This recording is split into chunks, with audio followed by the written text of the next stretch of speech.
Namaskar and welcome to this Sathology, new episode of Sathology. Sathology means science of truth or study of truth. Opposite of that is mythology, which means science or study of fake, lie or imagination. Sathology शब्द पश्चिमी देशों के लिए है, mythology के विपरीत शब्द है, क्योंकि मिथोलॉजी के विपरीत कोई शब्द इंग्लिश लैंग्वेज में था ही नहीं एकेडमिक्स के लिए, इसलिए ये शब्द बनाया है। ये शब्द सभी नेटिव पॉपुलेशंस को, चाहे वो नेटिव अमेरिकन हो चाहे साउथ अमेरिकन हो, जहाँ जो कन्वर्ट नहीं हुए उनके लिए यूज किया गया है। तो ये इतिहास का पर्यायवाची नहीं है, इतिहास इज अ बेटर वर्ड, और संस्कृत का अलग शब्द है सनातन धर्म, ये बेटर वर्ड्स हैं। पर सतोलॉजी सिर्फ एक शब्द है जो मिथोलॉजी के विपरीत बनाया गया है, क्योंकि मिथोलॉजी वेस्टर्न ऑडियंस समझता है, सतोलॉजी इसी उसके विपरीत कोई शब्द नहीं था, इसलिए उसको मैंने बनाया है। और एक कॉपीराइट टर्म है, अगर आपको कोई यूज करना हो तो मेरे को ईमेल लिख दें sathology@sathology.org। I will be happy to endorse. और आपका कोई प्रोजेक्ट्स हो जो आप इतिहास पे कर रहे हैं, आप मेरा एंडोर्समेंट चाहते हैं, तो you can write over there with your detail and Saithology will definitely endorse it. So without delay हमारे पास बड़े स्पेशल गेस्ट हैं, very popular now on our shows, और उनकी बुक्स काफी बिक रही हैं, और उनकी बुक्स आप खरीद सकते हैं वेरियस पब्लिकेशन से भारत में। तो let us welcome doctor Shailendra Kumar. नमस्कार शैलेंद्र जी। नमस्कार नमस्कार आदित्य जी, और आपके सभी दर्शकों और श्रोताओं को प्रणाम। तो सनातन धर्म जो एक शब्द है, अभी लोग काफी यूज करना शुरू कर दिया है काफी, और मैं सारा श्रेय देता हूँ कि प्राइम मिनिस्टर मोदी जी के आने के बाद ये एक मूवमेंट बन गया पूरे विश्व में। और आज, पहले क्या होता था, लोग छुपाते थे कि मैं हिंदू हूँ या नहीं हूँ, अभी आजकल गर्व से लोग बोलते हैं हम सनातनी हैं, ऐसा बोलते हैं बार बार। तो पहले तो जैसे मैं सनातन शब्द में थोड़ा रिसर्च कर रहा था, और मेरे गुरुओं के माध्यम से भी मैं पढ़ता हूँ, तो मध्वाचार्य बोलते हैं आत्मा और परमात्मा के रिश्ते को सनातन बोलते हैं, जो कभी टूटता नहीं, सभी मनुष्यों के लिए एक साथ है, और इवन जानवरों के लिए भी कभी टूटता नहीं किसी के लिए भी। तो सनातन धर्म में क्या विशेषता है, और सनातन धर्म से आप क्या समझते हैं, क्योंकि आप तो स्वयं बहुत अध्ययन करते हैं, और दूसरों को क्या बताना चाहते हैं सनातन धर्म के विषय में, थोड़ा इस पर प्रकाश डालिए। हाँ, नहीं, बहुत ही अच्छा विषय है, रोचक विषय है। और इससे पहले कि मैं और कुछ कहूँ, मैं आपको कुछ दिखाना चाहता हूँ।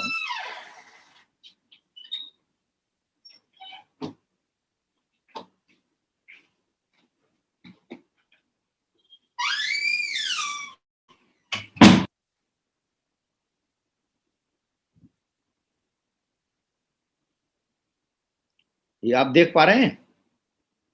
हाँ, दिख रहा है क्लियरली। हाँ, ये आदित्य जी, इसको आप ध्यान से देखिए, इसी से बहुत कुछ हमें पता चलेगा, बहुत सूत्र मिलेंगे और आगे हमारा विमर्श होगा। मैं इसमें आपको ये दिखाना चाहता हूँ कि हमारी दुनिया में जो विभिन्न मतावलंबी हैं, संप्रदाय हैं, उनकी यहाँ पे संख्या दी हुई है। सबसे पहले ईसाई हैं, जो दिखा हुआ है कि 2.3 बिलियन है, यानी 2.25 अरब लोग हैं। मुसलमान जो हैं 1.8 अरब हैं। और उसके बाद जो तीसरा नंबर है वो अजीबोगरीब शब्द है, अनएफिलिएटेड। अब ये कहने का इनका तात्पर्य यह है कि ये किसी संप्रदाय से जुड़े हुए लोग नहीं हैं। और चौथे स्थान पे जो हैं हिंदू हैं, हम लोग हैं, जो 1.1 हैं, यानी 1 अरब 10 करोड़ लोग। और उसके आगे बौद्ध हैं, जो लगभग 50 करोड़ हैं। फिर आप एक शब्द देखिए, फोक रिलीजन्स, जो लगभग 40 करोड़ हैं। और उसके बाद में दिया हुआ है अदर रिलीजन्स, जो लगभग 10 करोड़। अब ये जो विश्व में जनगणना है संप्रदाय के आधार पे, इसको मैं कहता हूं इब्राहिमी दृष्टिकोण है। ये अब्राहिमिक व्यू है। ये हमने नहीं बनाया, आपने नहीं बनाया। और संयोगवश इस पर जो प्रकाश में डाल रहा हूं, उसका श्रेय मैं माननीय कुसुमलता केडिया जी को देना चाहता हूं, जिनसे मेरी इस पर चर्चा हुई। वो बहुत बड़ी विदुषी हैं, और उन्होंने इस पर प्रकाश डाला, और मैं आपके सामने अपनी बातें रख रहा हूं। कि आप ध्यान से इस डेटा को देखिए। इन आंकड़ों को देखकर यह लगता है कि इस धरती पर प्रमुखतः या तो ईसाई है या मुसलमान है। उनके बाद चूंकि हिंदुओं की संख्या बहुत बड़ी है, इसलिए बहुत हिचकिचाहट के साथ, जिसको आप अंग्रेजी में रिलक्टेंटली कहते हैं, वो उनकी संख्या को मार नहीं सकते तो 1.1 रख दिया है। मैं थोड़ा ऐड करूंगा आपके इधर। ये प्यू रिसर्च जो है एक क्रिश्चियन बॉडी है, और जो प्यू रिसर्च की जितना भी डेटा है इसमें आपने एब्सोल्युटली एक्यूरेटली आपने एनालाइज किया है कि हिंदू अनएफिलिएटेड और फोक रिलीजन्स, अदर रिलीजन्स और बुद्धिज्म तो सनातन धर्म से ही आया है। अगर इन सबको ऐड कर दें तो हमारे धर्म population is much bigger than the अधर्मी पॉपुलेशन। मैं उसी पर आ रहा हूँ। नहीं, मुझे प्यू से मतलब नहीं है वो क्रिश्चियन है क्या है, मैं तो सिर्फ आंकड़े की बात कर रहा हूँ। वो आंकड़े चाहे जहां से भी लाएं, आमतौर पे आप बाकी भी जगह देखेंगे तो आंकड़े उधर से ही आते हैं। मतलब मेरा प्रश्न यही है कि ये आंकड़े हमने नहीं बनाए, ये आंकड़े उन लोगों ने बनाए हैं। और यहीं से मैं अपनी बात शुरू करता हूं कि ये उनका दृष्टिकोण है। उन्होंने दुनिया को एक हिसाब से दो हिस्सों में बांटा है, अब्राहिमिक और नॉन अब्राहिमिक, इब्राहिमी या गैर इब्राहिमी आप कह सकते हैं हिंदी में। अब यही मेरा प्रश्न है कि क्या एकमात्र यही एक लेंस है, यही एक चश्मा है जिससे आप दुनिया को देखते हैं? क्योंकि यह जो सृष्टि है, ये जो पृथ्वी है, ये हजारों लाखों वर्ष पुरानी है और सनातन भी उतना ही पुराना है। अब प्रश्न यह उठता है कि मुश्किल से 1600-1700 साल पहले जिन संप्रदायों का जन्म हुआ है, उनके पास इतनी शक्ति कहां से आ गई कि सारे संसार के सारे आंकड़े पेश करेंगे और आपको हमेशा बताएंगे कि आप क्या हैं? मेरा प्रश्न यहीं से शुरू होता है। यहां पर मैं आपके सामने यह भी कहना चाह रहा हूं कि ये जो अनएफिलिएटेड है, फोक रिलीजन है या अदर रिलीजन है, ये क्या है? आप जानते हैं सनातन में जो नास्तिक है वह भी सनातनी है, क्योंकि हमारा जो धर्म है वो विश्वास पर नहीं टिका हुआ है, वह अनुभूति पे टिका हुआ है। उसके कुछ सिद्धांत हैं, जैसे हम ये मानते हैं कि मनुष्य और मनुष्य के बीच में कैसा संबंध होना चाहिए। जैसे आपने कहा अध्यात्म है, परमात्मा और व्यक्ति के बीच का संबंध कैसा होना चाहिए। लेकिन हमारा सब कुछ जो है वो प्रयोग के आधार पे है, अनुभूति के आधार पे है। योग करते हुए आप अनुभूत करते हैं कि मेरे अंदर कुछ परिवर्तन हो रहा है, आप में एकाग्रता आती है, आपका चित्त जो है एकाग्र होता है। यह जो अनुभूति है ये इब्राहिमी मजहबों में नहीं है। उसमें केवल एक विश्वास है कि ईसा नाम का व्यक्ति हुआ था या मोहम्मद नाम का व्यक्ति हुआ था, हमको ये करना चाहिए, हमको वो करना चाहिए। और यह जो विश्वास है ये बहुत ही खतरनाक चीज होती है, क्योंकि आपका विश्वास हमारे विश्वास से टकरा जाएगा। इसीलिए वो जो नहीं उनके पक्ष में है, उनकी मान्यता मानने वाले हैं, सबको अविश्वासी कहते हैं, अनबिलीवर्स कहते हैं, और मुसलमान उनको काफिर कहते हैं। यह मान्यता, यह धारणा ये हमारे लिए विदेशी है, हमारे लिए यह, हम इस धारणा को मानते ही नहीं। इसलिए यदि आप इन आंकड़ों पर ध्यान से देखें तो जो आंकड़े दिए गए हैं 1 मिनट के लिए उनको हम सही मान लें, तब भी आज मैंने अभी आपसे बात करने से थोड़ा पहले वर्ल्डोमीटर जो है, जो विश्व की जनगणना जो है, जनसंख्या, उस पर रिपोर्ट करती है, उसने लिखा है कि आज आपसे बात करते समय पूरी दुनिया की जो जनसंख्या है वो 7 अरब लगभग 95 करोड़ से ऊपर है। यानी लगभग 8 अरब लोग दुनिया में हैं, जिनमें से आप देख लीजिए कि इनके ही हिसाब से 4 अरब लोग जो हैं वो ईसाई और मुसलमान हैं।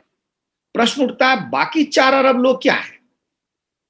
तो मेरी मान्यता यह है कि बाकी पूरे के पूरे 4 अरब लोग सनातन धर्मी हैं।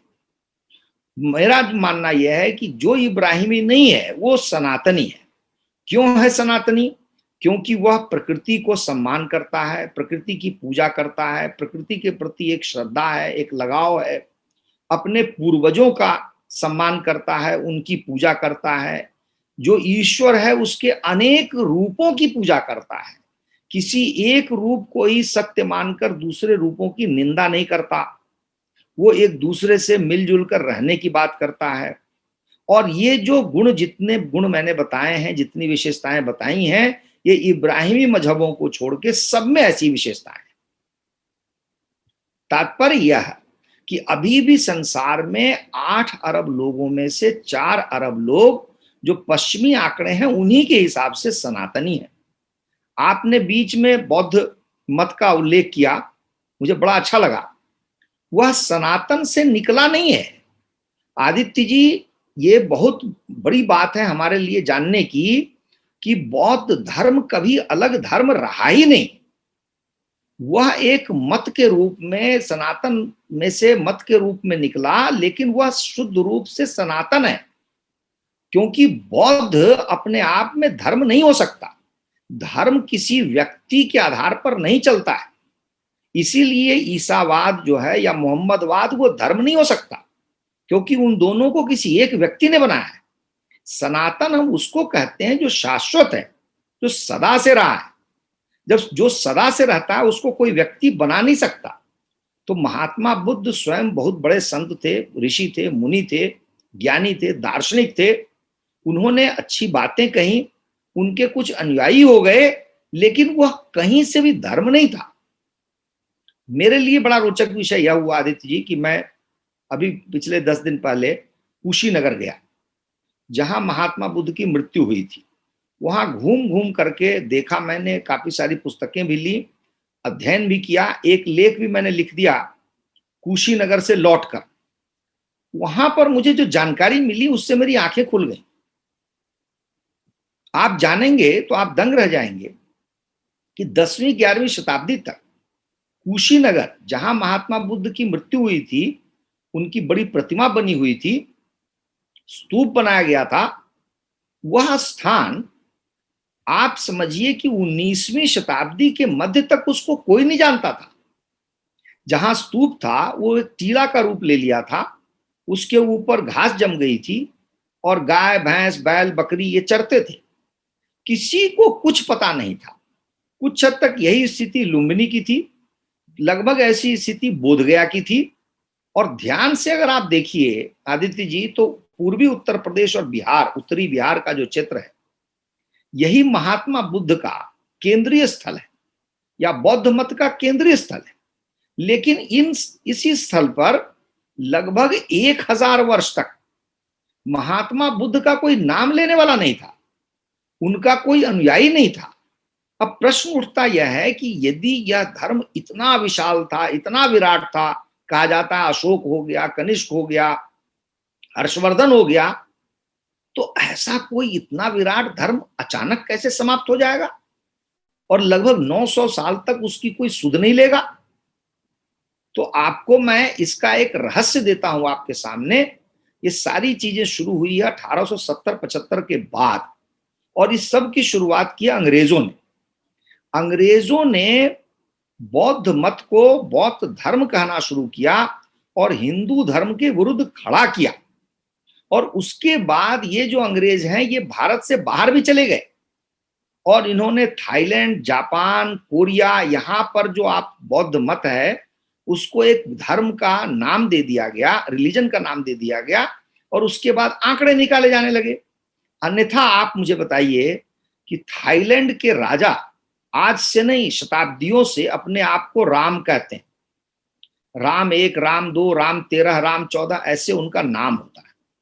और थाईलैंड की जो राजधानी है अभी से मात्र 100 साल पहले जहां पर थी, उस जगह का नाम अयोध्या है।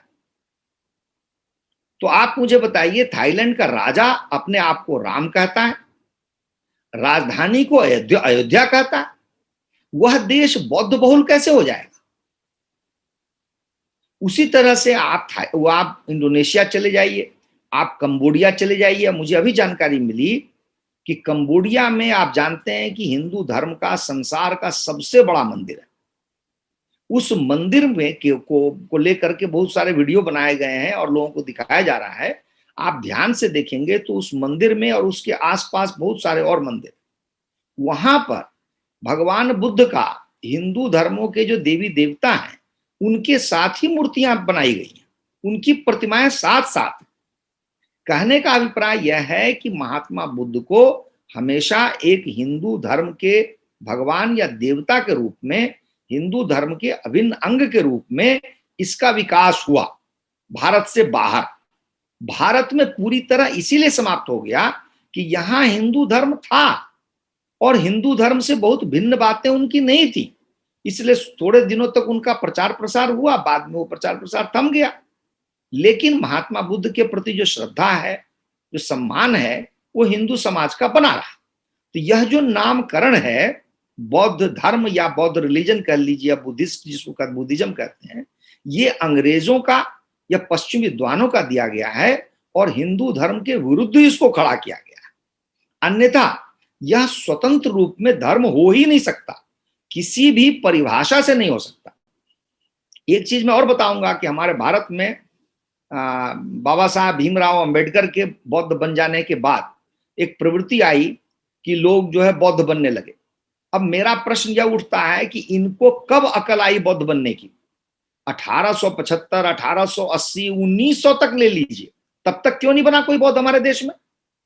क्यों 20वीं शताब्दी में आकर के बौद्ध बना कोई? कारण यह था कि इस बीच में अंग्रेजों ने अच्छा खासा पढ़ा लिखा दिया था इनको कि बौद्ध धर्म जो है वो हिंदू धर्म के खिलाफ, उसके विरुद्ध खड़ा हुआ, जबकि सच्चाई इससे कोसों दूर है।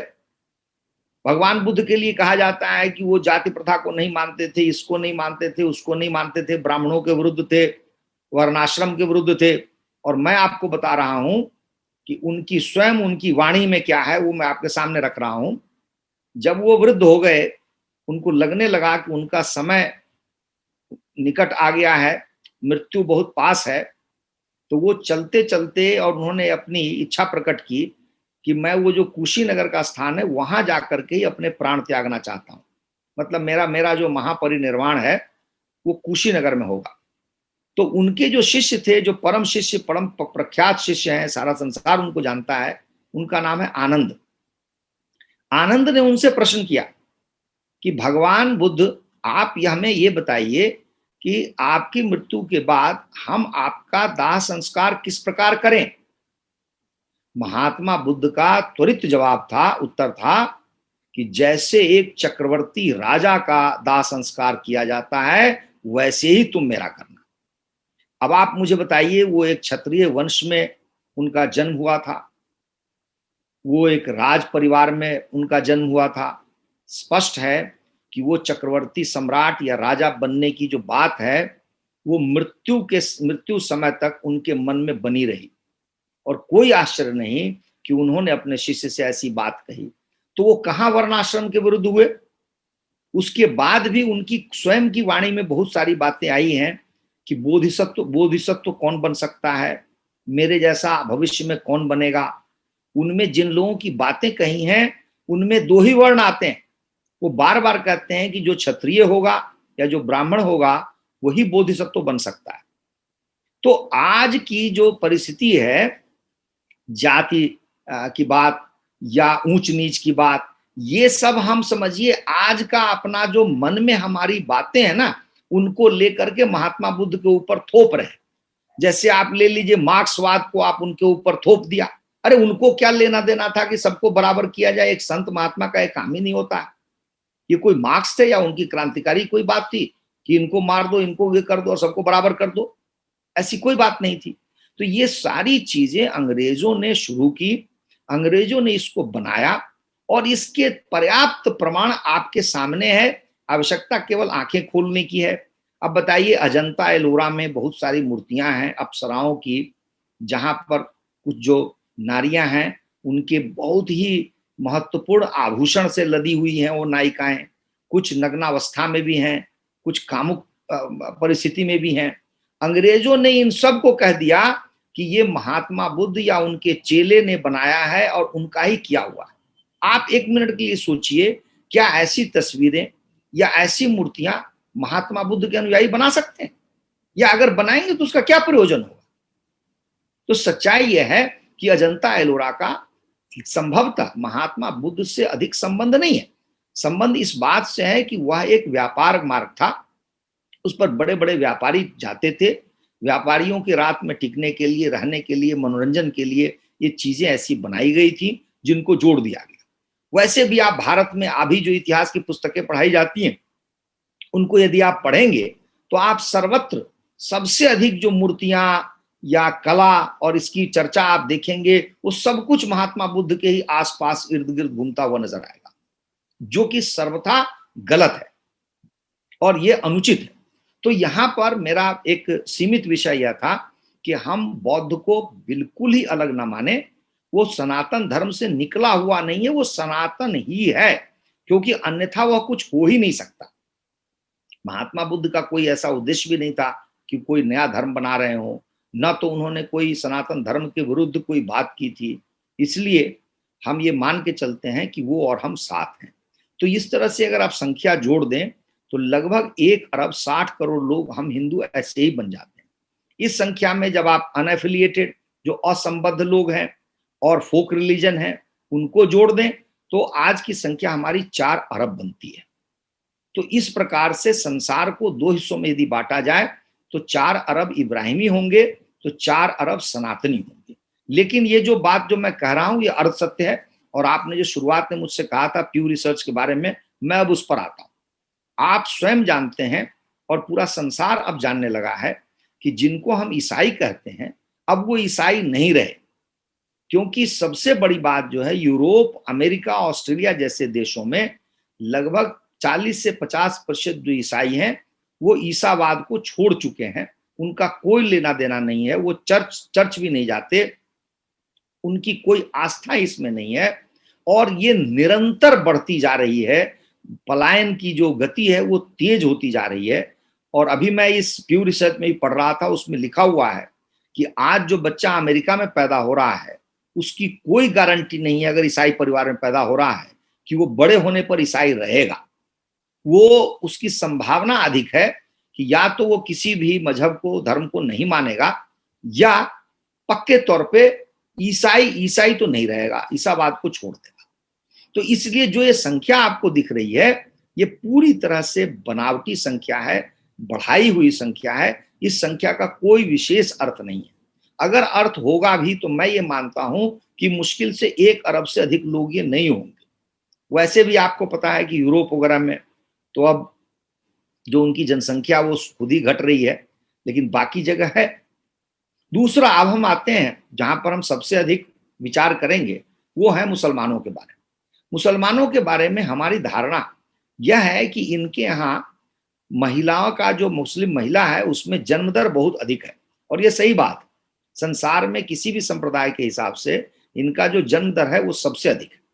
तो इसमें जन्म दर के कारण माना यह जाता है कि जो मुस्लिम संप्रदाय है उनकी बहुत ही तेज गति से अभिवृद्धि होगी। लेकिन अब मैं आपको बताता हूं, जानकारी देता हूं कि यह भी सच्चाई नहीं है। मैं उदाहरण दूंगा तुर्की का। तुर्की का मैंने थोड़ा सा अध्ययन किया, और आप जानते हैं जर्मनी का एक बहुत बड़ा ब्रॉडकास्टर है डॉयचे वेले, उसने वो लिखता भी है और उसके आर्टिकल्स आते हैं, उसमें बताया है कि जितनी तेजी से तुर्की में मुसलमानों ने स्वयं को इस्लाम से अलग किया है कि उसके बारे में जानकर हर एक को आश्चर्य होगा। लेकिन तुर्की का कानून यह कहता है कि वहां पर केवल ईसाई और यहूदी उन्हीं की गणना हो सकती है। यानी कि जो सरकारी दस्तावेज है, कागजात हैं, गवर्नमेंट के पेपर हैं, रजिस्टर हैं, उनमें 3 ही आपके पास विकल्प हैं कि या तो आप मुसलमान हैं, या ईसाई हैं, या यहूदी हैं।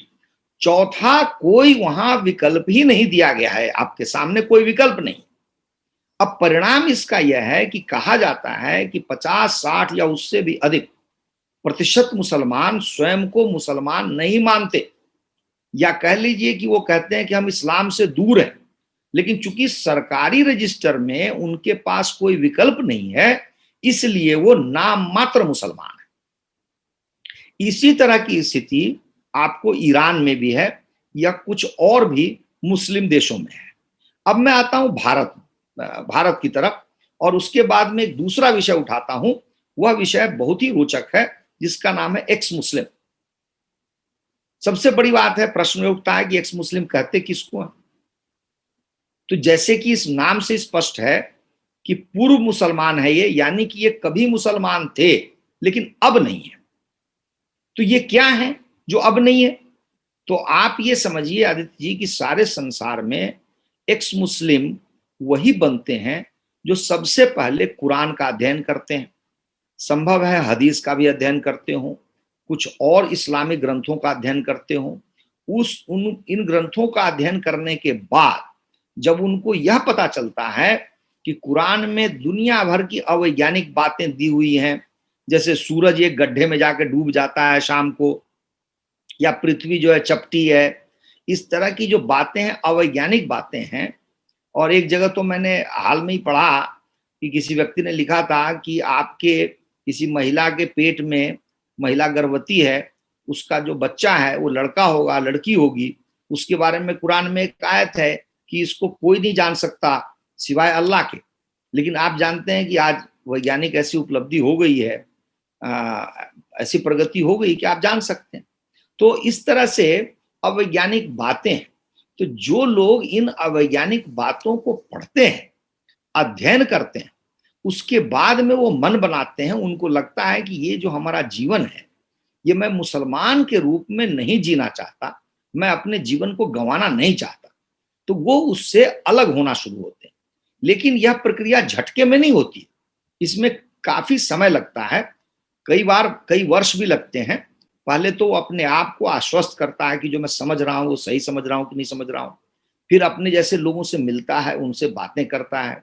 और आजकल आप जानते हैं कि दुनिया भर के एक्स मुस्लिम्स के यूट्यूब चैनल्स चल रहे हैं, उनको देखते हैं, वो उसके संपर्क करते हैं, और धीरे धीरे करके जब उनका मन बन जाता है और उनको लगता है कि मैं व्यर्थ अपना जीवन नहीं जीना चाहता, तब वो जाकर के इस्लाम को छोड़ देते हैं। तो ये जो एक्स मुस्लिम है, ये बहुत ही महत्वपूर्ण कहिए कि तबका है, एक ग्रुप है मुसलमानों का, जो मुसलमानों में सबसे अधिक पढ़ा लिखा समाज है। क्योंकि ये कोई अनपढ़ मुसलमान ये काम नहीं कर सकता, क्योंकि जब वो कुरान ही नहीं पढ़ सकता तो उसके गुण दोष की विवेचना नहीं कर सकता, उसको समझ में नहीं आएगा। ये वो लोग हैं जो बौद्धिक समाज है मुसलमानों का। और सबसे बड़ी बात आज ये हो गई है मुसलमानों के साथ कि उसका जो बौद्धिक समाज है वो धीरे धीरे करके, लेकिन बड़ी संख्या में, इस्लाम को छोड़ करके बाहर आ गया है, और उसकी गति बड़ी तेज है।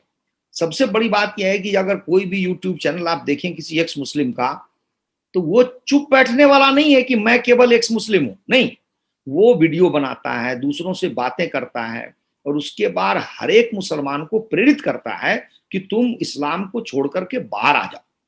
इस रूप में एक्स मुस्लिम एक आंदोलन है जो दुनिया में फैला हुआ आंदोलन है, और ये सारे एक्स मुस्लिम एक दूसरे को मदद करते हैं। इसमें जो क्रांतिकारी चीज है वो ये है टेक्नोलॉजी। आज टेक्नोलॉजी ऐसी है कि वो अपना चेहरा नहीं दिखाते यूट्यूब चैनल पर, अपना कोई छद्म नाम बना लेते हैं, उस नाम से वो केवल बोलते हैं, अपनी पहचान छुपा सकते हैं ताकि उनकी जान बची रहे। क्योंकि आप जानते हैं इस्लाम में कानून ये है कि अगर आप इस्लाम को छोड़ते हैं तो इसका मतलब माना जाता है कि आप मोहम्मद या अल्लाह उनकी निंदा कर रहे हैं, उनके आदेश को नहीं मान रहे हैं, और उसके लिए जो सजा है इस्लाम में वो मृत्यु दंड तक की सजा दी जा सकती है, आपकी जान भी ले सकता है इस्लाम। तो इसलिए इतना खतरनाक कानून है उनका कि ये जो एक मुस्लिम समाज है वो छुप कर रहता है, वो अपने आप को दिखाता नहीं है, अपनी पहचान को छुपाता है, और उसके बाद में वीडियो के माध्यम से, ईमेल के माध्यम से, और आप जानते हैं एक islamwatch.com है, उसके माध्यम से अमेरिका में बहुत सारे एक्स मुस्लिम बैठे हुए हैं, आंदोलन चला रहे हैं, इंग्लैंड में बैठे हुए वहां से आंदोलन चला रहे हैं। तो ये बड़ी संख्या में एक्स मुस्लिम बने हैं। व्यक्तिगत रूप से मैंने जो प्रयास किया इसके बारे में इतिहास जानने का कि ये कब हुआ होगा, क्यों हुआ होगा, क्या इसका समय है, तो मुझे बहुत अधिक साहित्य तो नहीं मिला, लेकिन मैं मानता हूं कि आपके अमेरिका में ही एक सज्जन हैं, उन्होंने एक बार किताब लिखी थी कि व्हाई आई लेफ्ट इस्लाम। हाँ, उनका नाम है, नाम मैं भी एक मिनट भूल रहा हूं, लेकिन वो बहुत पॉपुलर हो गए। तो उन्होंने जो बताया है आदित्य जी वो ये है कि जब आपको याद होगा ईरान का जो प्रेसिडेंट था खुमैनी, उसने सलमान रुश्दी के खिलाफ कहा था कि जो भी इसकी गर्दन काट के लाएगा मैं उसको इतना इतना इनाम दूंगा। तो वो जो राइटर है उसने कहा कि मुझे पहली बार झटका लगा कि इस्लाम क्या इतना खराब है कि मतलब कहाँ खुमैनी है, सलमान रुश्दी इंग्लैंड में बैठा हुआ है, इंग्लैंड के पूरे एडमिनिस्ट्रेशन को मोबिलाइज किया गया उसकी जान बचाने के लिए, क्या क्या नहीं किया गया। सलमान रुश्दी आप जानते हैं उसके बाद बेचारा भारत भी नहीं आ पाए, यहां भी हंगामा होने लगा। यह एक बड़ा टर्निंग पॉइंट था जिसको आज हम इस्लाम समझ रहे हैं। उसमें जो मुसलमान इंटेलेक्चुअल है, बौद्धिक है, उनको पहला झटका लगा। और उसके बाद जो आप देखते हैं आदित्य जी, दूसरा झटका जो है आपके अमेरिका में जो बॉम्बिंग हुई है वो है, और तीसरा आपको आईसीस है जो 2014 से आया है। और इसी यही जो पीरियड है 2001 के बाद, जब आप देख रहे हैं कि आपके पास में व्हाट्सएप, फेसबुक और ट्विटर, इनकी जो भरमार होने लगती है, यूट्यूब वगैरह की, तो टेक्नोलॉजी ने एक बार इनको साथ दिया। और ये जो घटनाएं मैं बता रहा हूं, इन्होंने और घटनाओं ने उनको प्रेरित किया कि हमें इस्लाम से बाहर जाना है। और आज मैं आपको आंकड़े देता हूं जो मैंने खुद प्रयास किया है जानने का। भारत में लगभग 50 से ऊपर यूट्यूब चैनल्स हैं केवल एक्स मुस्लिम्स के। ये मैंने अपने मित्रों की मदद से निकाला है। और अगर आप on an average Aditya ji लगा लीजिए कि 10,000 भी सब्सक्राइबर उनके हों, जबकि मैं जानता हूं किसी किसी में बहुत ज्यादा सब्सक्राइबर हैं, तो क्या इनका नंबर है। और वो सारे सब्सक्राइबर नहीं होते, आपका कोई प्रोग्राम व्यू कर रहा हो सकता है वो नहीं, वो सब्सक्राइबर। बिल्कुल। तो ये मैसिव नंबर है जो हमारे देश भारत में एक्स मुस्लिम हो गया। लेकिन भारत में इतना ही नहीं हुआ, इसके आगे एक और काम हुआ है। वो प्यू रिसर्च में 2019 में उन्होंने सर्वे किया था इंडिया में, और मेरे ख्याल में 21 में जून जुलाई में उनका रिजल्ट आया था। ये पहली बार हुआ इंडिया में ऐसा कोई सर्वे जिसमें मुसलमानों से यह पूछा गया था कि क्या आप अल्लाह को मानते या नहीं मानते। आप सोचिए कितना फंडामेंटल क्वेश्चन पूछा गया। और आप समझ ही नहीं पाएंगे कि रिस्पॉन्स क्या आया। इंडिया में जितनी कम्युनिटीज हैं उनमें प्रोपोर्शनेटली सबसे ज्यादा यानी 6% मुसलमानों ने साफ साफ उनको कहा कि वो अल्लाह को नहीं मानते। और जो ये 6% नंबर है आदित्य जी, ये बहुत बड़ा नंबर है, क्योंकि हमारे देश में 21-22 करोड़ मुसलमान हैं, जिनमें से आप बच्चे निकाल दीजिए, अगर मान लीजिए 3-4-5 करोड़ बच्चे होंगे या 6 करोड़, उनको निकाल दीजिए, कुछ बड़े बूढ़ों को निकाल दीजिए, कुछ अनपढ़ लोगों को निकाल दीजिए, तो जो मेन इंपॉर्टेंट मुसलमान जो होंगे, पर्टिकुलरली मेल, उनमें से 1,20,00,000 ने खुल के ये कहा कि वो अल्लाह को नहीं मानते। अब आप मुझे बताइए, जो अल्लाह को नहीं मानता वो कहां से मुसलमान होगा। ये इस रिसर्च में निकल के आया। तो मैं कहना यह चाह रहा था आपको आदित्य जी शुरू से कि ईसाई 50% ईसाई ईसावाद को छोड़ चुके हैं। इस्लाम का मैंने बताया आपको, ये सब डूबती नैया है, ये नीचे जा रहे हैं। तो संसार में फिर है कौन। तो मैंने इसीलिए कहा कि सनातन धर्म जो है पूरी सृष्टि में सर्वव्यापी है और सर्वशक्तिशाली है। यह व्यर्थ की लड़ाई नहीं लड़ता यूक्रेन और रूस की तरह। सनातन जो है योद्धा हैं, वीर हैं। आप स्वयं महाभारत पर इतना कार्यक्रम करते हैं, तो मैं ये मानता हूं कि यह सर्वशक्तिशाली है और सर्वव्यापी है, और इसका समय आ चुका है। और हमारे जैसे लोगों का दायित्व है कि ये इब्राहिमी दृष्टि से दुनिया के लोगों की गणना नहीं होनी चाहिए, हमारी दृष्टि से दुनिया की गणना होनी चाहिए। तो आपको लगेगा कि 8 अरब में ये शायद 2 अरब भी नहीं बनेंगे, अब 6 अरब हम होंगे। तो ये जो है मेरा कहना था इस विषय पर। नहीं, बहुत अच्छा। एक्चुअली आपने जो विश्लेषण किया है, मैं सभी उसमें एग्री करता हूँ आपसे। और मेरी एक पुस्तक भी आई थी, गोल्ड, ग्लोरी एंड गॉड, उसमें मैंने यही विषय मैंने ठीक से रखे हैं। और बिल्कुल, बहुत अच्छा था, बहुत अच्छा लगा। और मैंने प्रूफ के साथ लिखा है। जैसे कि मैंने लिखा है कि साउथ अमेरिका में देवी की पूजा इज वेरी कॉमन पूजा। देवी, सूर्य, शक्ति, चंद्र, ये 4 पूजाएं बहुत कॉमन है पूरे साउथ अमेरिका में।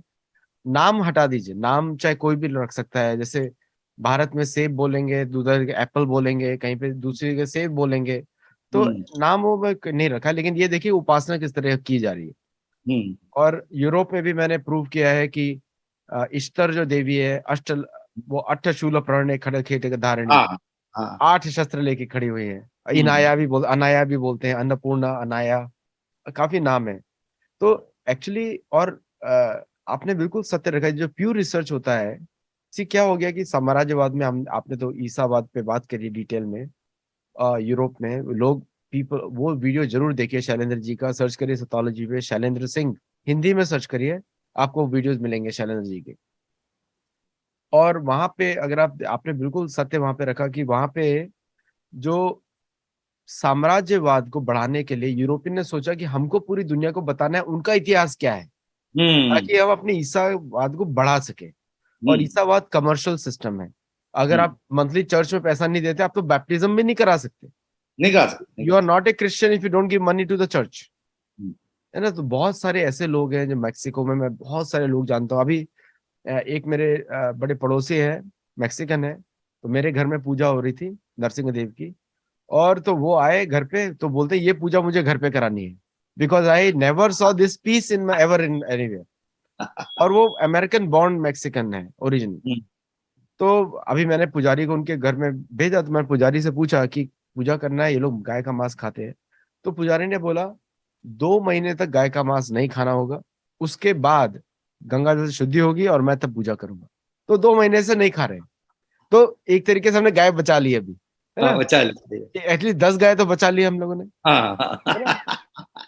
तो इट्स ए ग्रोइंग थिंग, और ग्रोइंग मतलब, और जैसे भारत के जो मतलब जो गुरु जो होते हैं काफी पॉपुलर है साउथ अमेरिका में। सदगुरु की वजह से काफी पॉपुलर हो गए हैं लोग, शिव जी के भक्त बन रहे हैं। तो हम्म। इट्स ए, सनातन धर्म तो कहीं जाने वाला ही नहीं है। और ना। मैंने एक आर्टिकल लिखा था कि सनातन धर्म is the fastest growing religion of the planet, ancient religion of the planet. अभी रिलीजन शब्द से लोगों को, धार्मिक लोगों को नहीं होगा, लेकिन ये अमेरिकन को बताना पड़ेगा, उनकी लैंग्वेज में बोलना पड़ेगा। हाँ। तो एकमात्र ऐसा सनातन धर्म है जो बिना प्रचार के स्वेच्छा से लोग अपना रहे हैं, अपना रहे। है ना। और हमारे सतोलॉजी के फॉलोअर्स देखिए कितने सारे लोग जो हैं जो हिंदू नहीं है, बहुत सारे जो नहीं है, जबकि हम्म। 67% व्यूअरशिप इज अमेरिकन। तो हम्म। तो लोग देख ही रहे हैं, पढ़ ही रहे हैं, बात ही कर रहे हैं। हम लोग के हिंदू शो भी देखते हैं, समझ में नहीं आता, देख रहे हैं, लेकिन बहुत हम्म। सारे लोग हैं मैं जानता हूँ देख रहे हैं क्योंकि समझ में नहीं आ रहा है कुछ भी। हम्म। और इस समय भी देख रहे हैं अभी, right now when we are live. तो और तो सनातन धर्म दुनिया का सबसे फास्टेस्ट ग्रोइंग रिलीजन है। और जो प्रोपेगेंडा करते हैं ना Islam is the fastest growing religion, नहीं है। Is the fastest decreasing religion and the बिल्कुल सही। Fastest producing religion. बिल्कुल सही बच्चे सबसे बात। ज्यादा प्रोड्यूस कर रहे हैं वो लोग। हम्म। और उनमें से जो भी मुसलमान देशों से अमेरिका आता है, 95% of them want to leave and come. Hmm. Hmm. 95%। लेकिन नहीं नहीं बात। यहाँ पे जो मस्जिद है उनको वापस वहीं पे कनेक्ट कर देते हैं। हम्म। तो anyway, thank you so much. आज का शो बहुत ही मजेदार था, और people should learn from it. और अभी हम लोगों को दयनीय स्थिति में सॉरी बोलने का ज्यादा आवश्यकता नहीं। लेट अस नहीं बी नहीं, ओपन। बिल्कुल नहीं। नमस्ते, थैंक यू। नमस्ते, नमस्ते। आपके दर्शकों को भी सादर प्रणाम। बहुत बहुत धन्यवाद आदित्य जी आपका।